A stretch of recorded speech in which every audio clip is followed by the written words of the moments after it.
ഞാൻ മുല്ലത്തരം ഡാലി മുക്കാഞ്ഞിരം അഥവാ സോമൻ ഭോപ്പാൽപുര. നമ്മുടെ ചുറ്റിലും ഒന്ന് കണ്ണോടിച്ചാൽ പല പല സ്വഭാവങ്ങളുള്ള പലരെയും നമുക്ക് കണ്ടുമുട്ടാൻ ആവും. അതിൽ പ്രധാനപ്പെട്ട നാം അറിഞ്ഞിരിക്കേണ്ട സ്വഭാവ വിശേഷതയുള്ള ചില വ്യക്തികളിൽ ഒന്നാണ് ഈ കടം മേടിക്കുന്നവർ. ഒരു ലജ്ജയുമില്ലാതെ ഇവർ കടം വാങ്ങും. ഇവർക്ക് ആരോടെന്നില്ല, എവിടെയെന്നില്ല, എങ്ങനെയെന്നില്ല. കടം വാങ്ങുക എന്നത് ഇവരുടെ ഒരു ശീലമാണ്. അവർ നമ്മുടെ സിമ്പതി, നമുക്കുള്ള അനുകമ്പ പിടിച്ചു പറ്റി നമ്മളോട് കടം ചോദിച്ച് പണം വാങ്ങിക്കൊണ്ടു പോകും. സാറേ, അത്യാവശ്യമായിട്ട് ഒരു നിവൃത്തിയില്ല, അതുകൊണ്ടാണ് വന്നത്, ഒരു ഒരു ഒരു ഒരു 200 രൂപ തരണം, ഇങ്ങനെ ഒരു ആവശ്യമുണ്ട്. അവർ പറയുന്ന കാരണം കേട്ടാൽ നമ്മൾ കൊടുത്തു പോകും. ഒന്നുകിൽ ആശുപത്രി കാര്യങ്ങളോ അല്ലെങ്കിൽ കുഞ്ഞുങ്ങളുടെ ഫീസ് കൊടുക്കുന്ന കാര്യം, ഇതുപോലെയൊക്കെയുള്ള കാര്യങ്ങൾ പറയുമ്പോൾ നമുക്ക് തന്നെ ഒരു വല്ലായ്മ തോന്നിയിട്ട്, ഒരു സ്നേഹവും പ്രതിബദ്ധതയും തോന്നിയിട്ട് നമ്മൾ കൊടുത്തു പോകും. ആ 200 രൂപ നമ്മൾ ഉദ്ദേശിക്കുന്നതിലും നനയ്ക്കുന്നതിലും മുൻപായി ഇവർ കൊണ്ടുവന്ന് തിരിച്ച് നമ്മുടെ കയ്യിലേൽപ്പിക്കും. അധികം താമസിയാതെ അവർ പിന്നെയും വരും. 200 എന്നുള്ളത് അടുത്ത പ്രാവശ്യം അവർ 500 ആയിരിക്കും ചോദിക്കുന്നത്. കഴിഞ്ഞ പ്രാവശ്യം തന്നതല്ലേ 500 ഉള്ളൂ എന്നുള്ള ധാരണയിൽ നാം 500 രൂപ കൊടുക്കും. അതും കൃത്യസമയത്ത് കൃത്യമായി ഇവർ കൊണ്ടുവന്ന് തിരിച്ച് നമ്മെ ഏൽപ്പിക്കും. അടുത്ത വരവ് തുക വീണ്ടും കൂടിയും 2000-ഓ 5000-ഓ ഒക്കെ ആയിരിക്കും. ഇപ്രാവശ്യം കൊടുക്കാൻ നാം മടിക്കില്ല. കാരണം നമ്മൾ അനുഭവസ്ഥരാണ്, അല്ലേ? പറഞ്ഞ സമയത്ത് കൃത്യസമയത്ത് പണം തിരിച്ചേൽപ്പിക്കുന്ന ഇവരെ എന്തിന് അവിശ്വസിക്കണം എന്നുള്ള ഒരു ധാരണയുള്ളത് കൊണ്ട് ഒന്നും ചിന്തിക്കാതെ നാം എന്തെങ്കിലും ആവശ്യത്തിന് വെച്ചിരിക്കുന്ന പണമാണെങ്കിൽ പോലും എടുത്തു കൊടുക്കും. ഇവരോടൊന്ന് തിരിച്ച് ഈ പണം ചോദിക്കാനൊന്ന് ചെന്ന് അടുത്ത് ഈ 3-ാമത്തെ പ്രാവശ്യം കൊടുക്കുന്ന പെട്ടെന്നൊന്നും തിരിച്ചു തരില്ല. നമ്മൾ നിവൃത്തി കെട്ടിട്ട്, സാറേ പൈസ കുറച്ച് ബാക്കി ഉണ്ടായിരുന്നല്ലോ, അന്ന് കൊണ്ടുപോയി തന്നില്ലല്ലോ, തരാമെന്നേ, ഞങ്ങളെന്താ എങ്ങോട്ട് ഓടിപ്പോവോ ഇവിടുന്ന്? പണം കടം കൊടുത്ത നമ്മളോട് അവർ പറയുന്ന ഉത്തരവാ. പണം നാം ചോദിക്കുമ്പോൾ, തിരിച്ചു ചോദിക്കുമ്പം അവർ പറയുന്ന ഉത്തരവാ, ഞങ്ങളെന്താ ഇവിടുന്ന് അങ്ങനെ ഓടിപ്പോവൂ? വയ്യാവലി എടുത്ത് എങ്ങാണ്ട് വെച്ച കണക്കിലായിപ്പോയി. ഇത് ഇവർക്കൊരു ശീലമാണ്. ഇങ്ങനെ ശീലമുള്ള, ഇത് നമ്മളോട് മാത്രമല്ല ഇവർ മേടിച്ചിരിക്കുന്നത്. ഈ നാട്ടിലൊക്കെ ഒന്ന് അന്വേഷിച്ചാൽ അറിയാം, ഇവർ പലരോടും ഇങ്ങനെ വാങ്ങിച്ചിരിക്കും.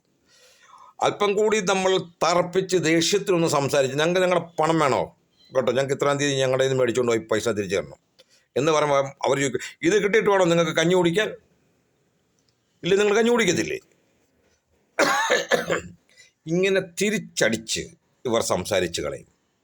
ഇങ്ങനെ ഒരു വിഭാഗം നമ്മുടെ ചുറ്റിലും ഉണ്ടായിരിക്കും. എൻ്റെ ഈ വീഡിയോ കാണുന്ന നിങ്ങൾ ഈ വീഡിയോ കാണുമ്പോൾ ആരുടെയെങ്കിലും മുഖം നിങ്ങളുടെ മനസ്സിൽ ഉയർന്നു വരുന്നുണ്ട് എന്ന് എനിക്കറിയാം. ഇവരുടെയൊക്കെ വീട്ടിലേക്ക് നാം ഒന്ന് ചെന്ന് നോക്കിയാൽ നാം അത്ഭുത സ്തബ്ധരായി നിന്ന് പോകും.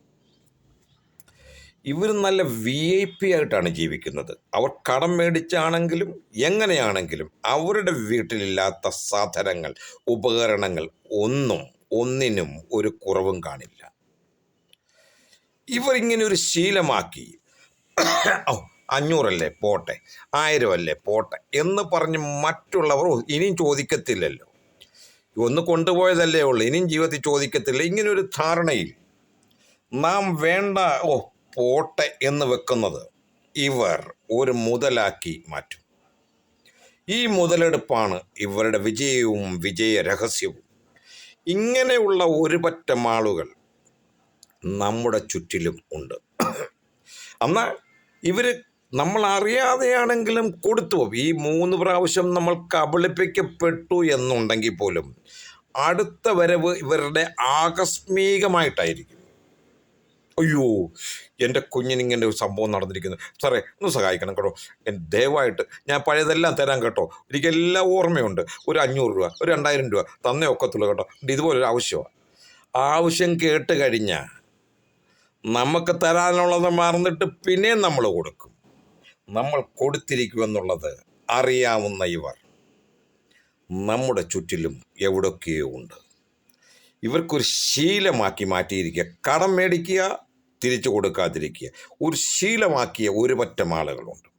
ഞാനിത് എനിക്ക് വേണ്ടപ്പെട്ട പ്രിയപ്പെട്ട ഒരു വ്യക്തിയോട് ഇക്കാര്യം പറഞ്ഞു.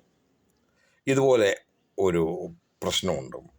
പണം സ്ഥിരം കടം മേടിക്കുക, തിരിച്ചു തരത്തില്ല. അങ്ങനെ ഒരാളെ എനിക്കറിയാമെന്ന് പറഞ്ഞപ്പോൾ എന്നോട് ചോദിച്ചു, നീ പണം കൊടുത്തോ? ഞാൻ പറഞ്ഞു, ഞാൻ കൊടുത്തു. അദ്ദേഹം പറഞ്ഞ മറുപടി അതാണ് എന്നെ അത്ഭുതപ്പെടുത്തിയതും ഈ വീഡിയോ ചെയ്യാൻ കാരണഭൂതനാക്കിയതും. എടാ, ഒരു കാലത്ത് നീയും കടം മേടിക്കുന്നവനായിരുന്നു, ഒരു കാലത്ത് നീ കടം വാങ്ങുന്നവനായിരുന്നു, ഇല്ലേ?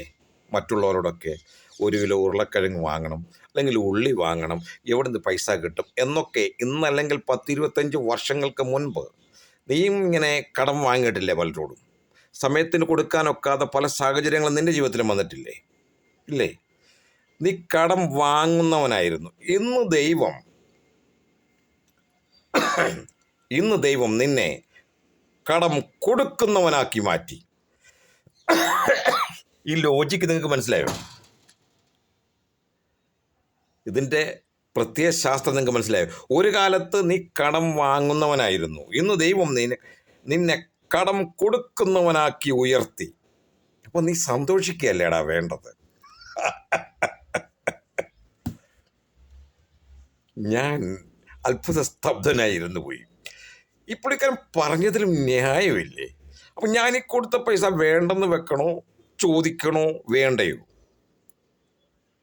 ഇത് ചിലരുടെ ശീലമായിപ്പോയി. ചോദിക്കാനൊക്കുമോ? അതും ഒക്കത്തില്ല.